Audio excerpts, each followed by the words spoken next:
had a file on this. Which seems baffling, right? It really does. But once that autopsy report came back as a drowning, the police, it appears, looked at it as an accidental drowning and pretty much said, well, I guess we're done. They never passed on the file to the prosecutor to consider charges. And that is one that's going to come out of this. The prosecutor, after we interviewed him, said, you know what, I'm going to go get that file. Also, the police chief said that he is going to go to the FBI and deliver those files to the FBI and ask them if they're going to look into the case. So those things are moving forward. It's more than has moved forward in the past 12 years. So maybe not the progress you were hoping for in terms of being able to tell something directly to the family, but there is some progress that you can at least take back to them. Absolutely. And so I was pulling up the Facebook. So we are live on Facebook until 6:45. So about 15 minutes tonight where we are taking your questions about David's investigation into the death of Casey Pitzer. Something I had wondered, and you kind of just answered this off camera to Paula as she was walking out. Where did you get the first tip for this story, or what made you want to pursue this investigation? It was actually someone who approached me when we were doing another story. And they said, you know, this is a good story, but you really need to look into the death of Casey Pitzer. And I was not familiar with Casey at that point because this happened 12 years ago. I only moved here about 6 years ago. But once I started digging into it, it took a little bit before I suddenly saw that this was something that needed to be investigated. The thing that really caught me was the fact that the evidence, the rape kit, was destroyed. And I looked at that and I said, how could that possibly be?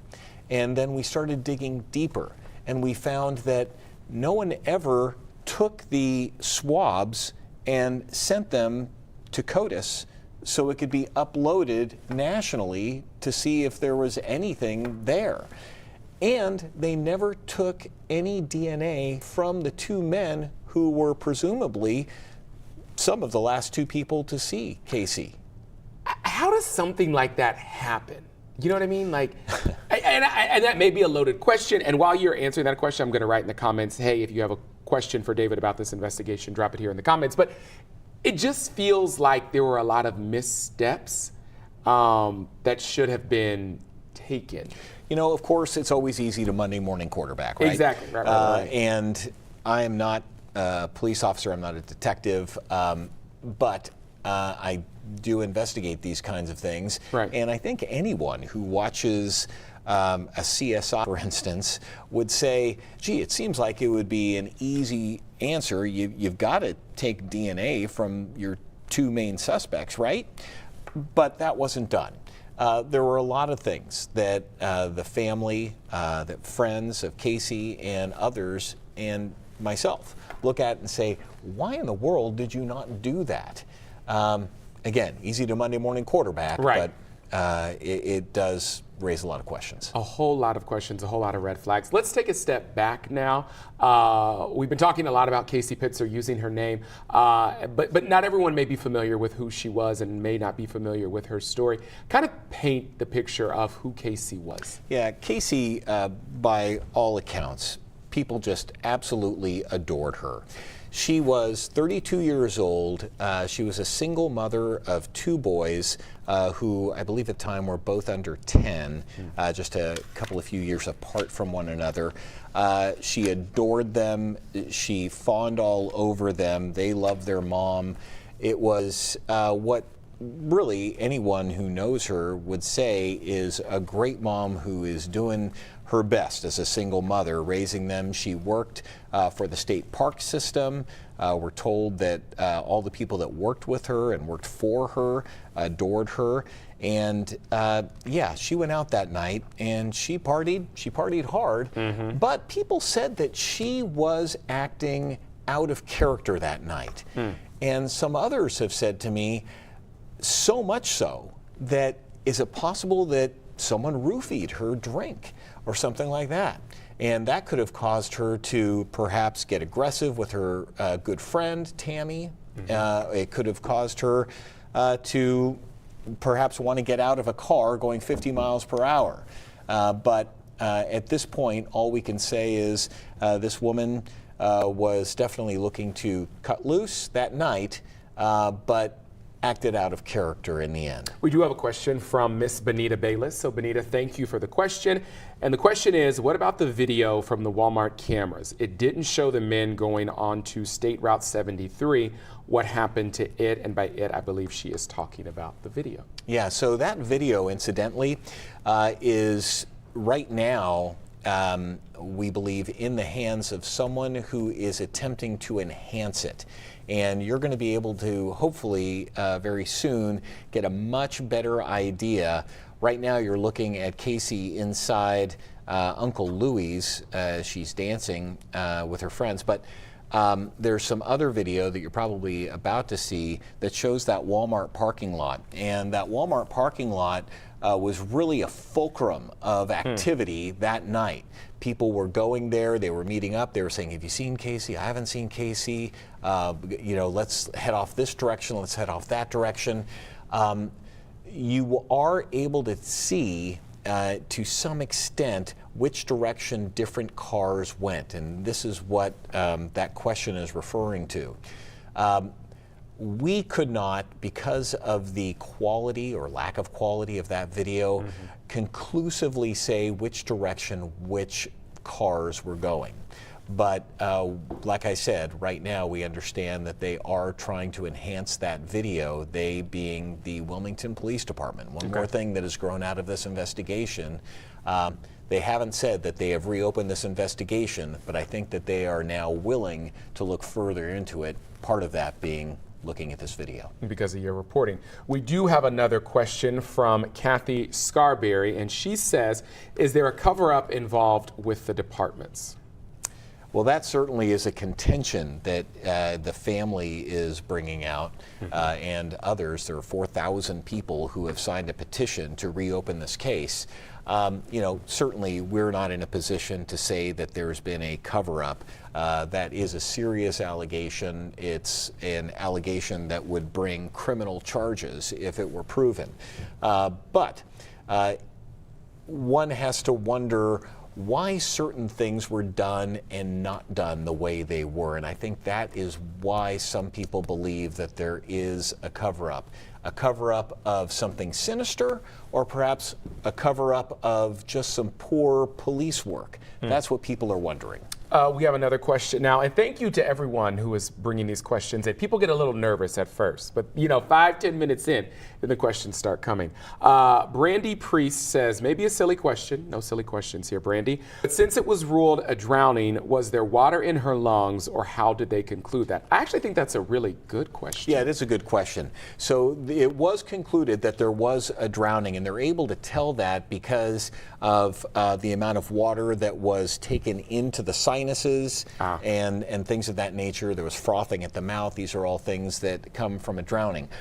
What they don't say in the autopsy report is that it was an accidental drowning, because you can't tell by looking at the body whether her head was held underwater, whether she in some way was tossed in there. We don't know any of those things. What we do know is that she was alive when she went underwater because of the way she ingested that water, and that's what that autopsy concluded.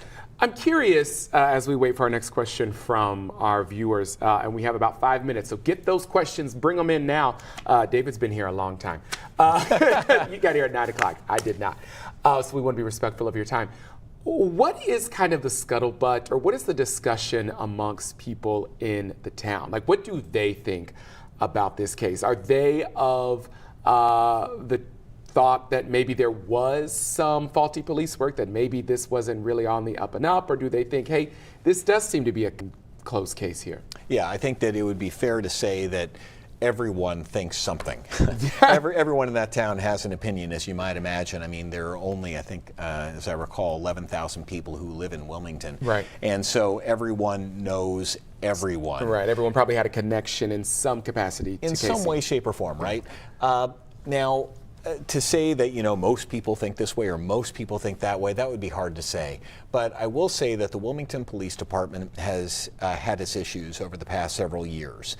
There have been people indicted for things. There have been people who have been forced out for things. They've gone through a multitude of police chiefs, and there's recently a judge who was under investigation. So because of that kind of skepticism, or because of that kind of either malfeasance or what people perceive as malfeasance, there are going to be people who say, well, then everyone's dirty. Right.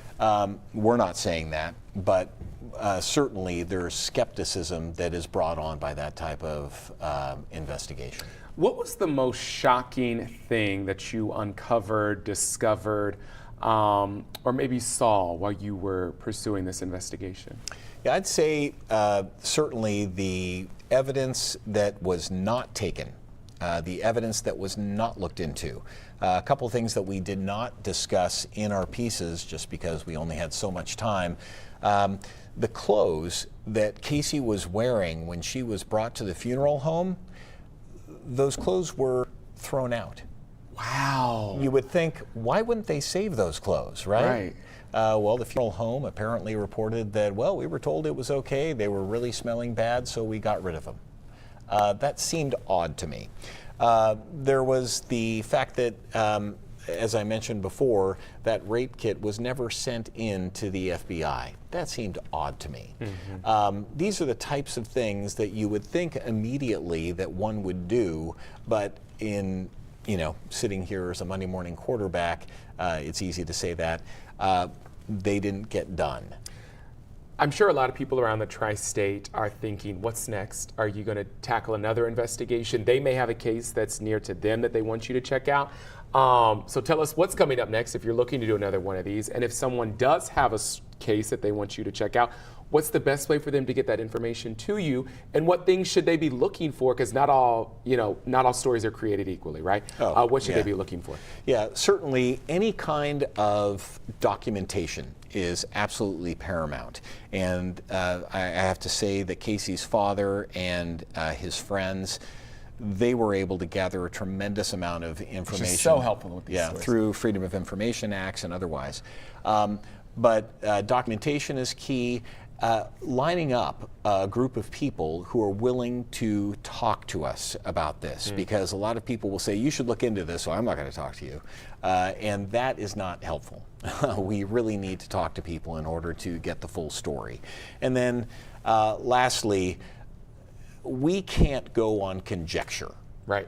So make sure that you have looked at your case in some way with a skeptical eye yourself, and look at ways that someone might say, well, of course, this could have happened, that could have happened, because there are always going to be doubters. All right, David, we have reached the end of our time, but thank you for all of your hard work, and thank you, I think you would echo these sentiments as well to the Pitzer family, because I'm sure this was difficult for them, but we appreciate them with speaking with us. You're going to be able to find all of your stories together on our YouTube platform, so if you missed any of them, you can check them out there. I'll be back here tonight after the Xavier March Madness game. Thanks, Kyle.